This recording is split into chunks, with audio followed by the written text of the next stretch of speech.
मम्मा, ये अमरूद तो बहुत मीठा है। आप कहाँ से लाई हैं ये अमरूद?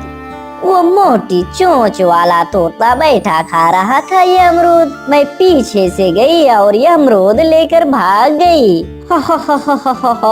कमजोर मोटी चोंच वाला तोता, वो बहुत डरता है हमसे।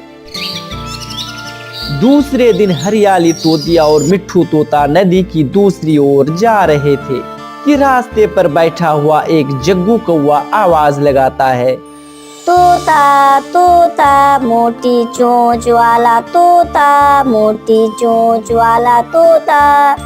ये सुनकर गुस्से से तोता और तोती वहां आ जाते हैं और कहते हैं, शर्म करो बच्चे, बड़ों से कोई ऐसे भी मजाक करता है। अगर अब कहा तो बहुत मारूंगा मैं तुझे। चल भाग यहाँ से।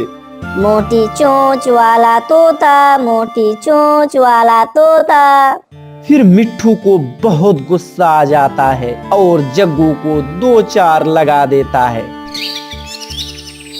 तुमने मुझे मारा, मैं अभी घर जाकर मम्मा और पापा को बताता हूँ। आपने क्यों मारा इसे? बात बढ़ जाएगी। बात बढ़ती है तो बढ़े। अब क्या वो छोटा जग्गू भी मुझे मोटी चोंच वाला तोता कहेगा? मम्मा मम्मा, उसने मुझे मारा, उसने मुझे बहुत मारा है।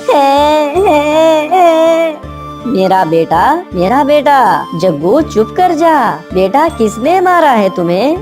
उस मोटी चोंच वाले तोते ने। क्या उस मोटी चोंच वाले की इतनी हिम्मत कि मेरे बेटे को हाथ लगाए? चलो अभी मेरे साथ। फिर गोरी जग्गू को साथ लेकर वहां से नदी की ओर रवाना हो जाती है।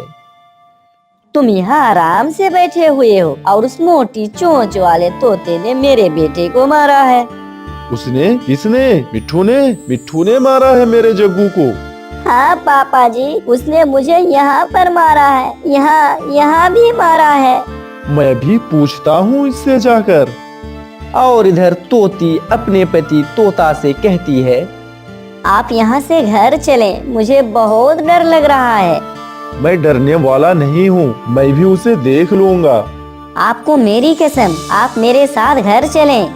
फिर हरियाली अपने पति को घर ले जाती है। फिर एक दिन सुबह सुबह कालू अपने हाथ में डंडा लिए तोते के घर आ जाता है और कहता है, खोलो, दरवाजा खोलो। वो गिर गया था गौरी और मैं वहाँ से भाग आया।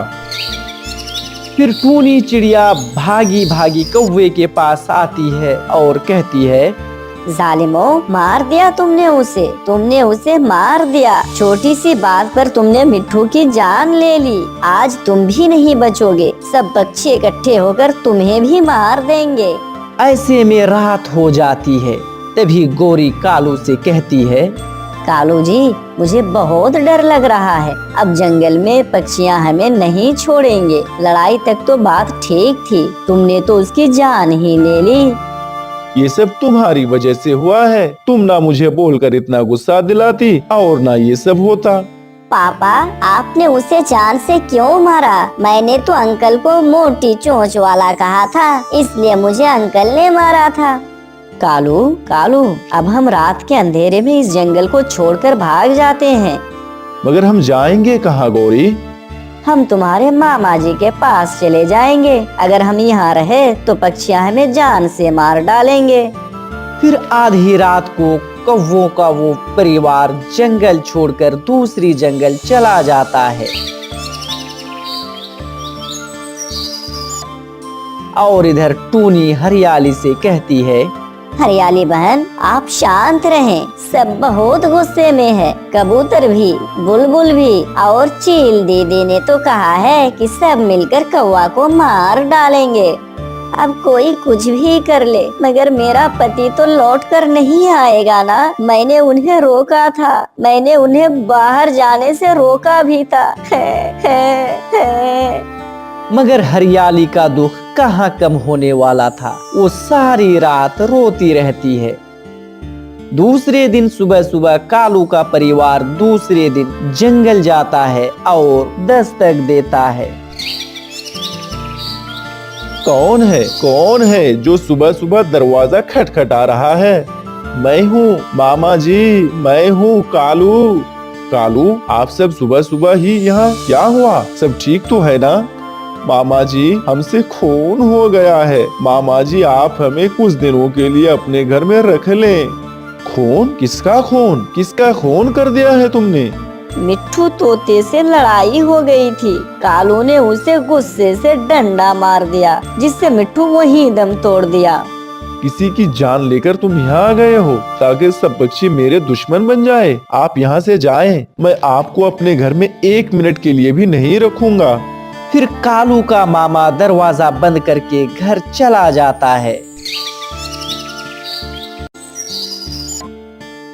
सुबह सुबह ही इकट्ठे होकर जंगल के सब पक्षियाँ कालू के घर जाते हैं। तभी चील कहती है, कालू तो डर के मारे घर छोड़कर भाग गया है। मैं पहाड़ों की ओर देखती हूँ और तुम सब घने जंगल में जाकर देखो। उन दुष्ट कौवों को जरूर सजा मिलेगी। सब पक्षियाँ कालू कौवा को ढूंढ रहे थे। वो सब बहुत गुस्से में था। लाल तोता तो हाथ में डंडा उठाए हुए था और इधर गोरी कालू से कहती है, मेरा भाई इसी जंगल में रहता है, मैं उसके पास चली जाती हूँ। फिर वो सब गोरी के भाई की तरफ जाते हैं। फिर गोरी के भाई गोरी से कहते हैं, मुझे सब मालूम हो गया है। ये बात जंगल में आग की तरह फैल चुकी है। सब डंडे लेकर तुम्हें ढूंढ रहे हैं। तुम लोगों के साथ मैं मरना नहीं चाहता हूँ। भाई, वो सब हमको मार देंगे। जग्गू, मेरा जग्गू को मैं मरता नहीं देख सकती। ये सब तुम्हें पहले सोचना था। किसी की जान लेते हुए तुम्हें जरा भी खौफ नहीं आया। अब सब जाए यहाँ से। कोई भी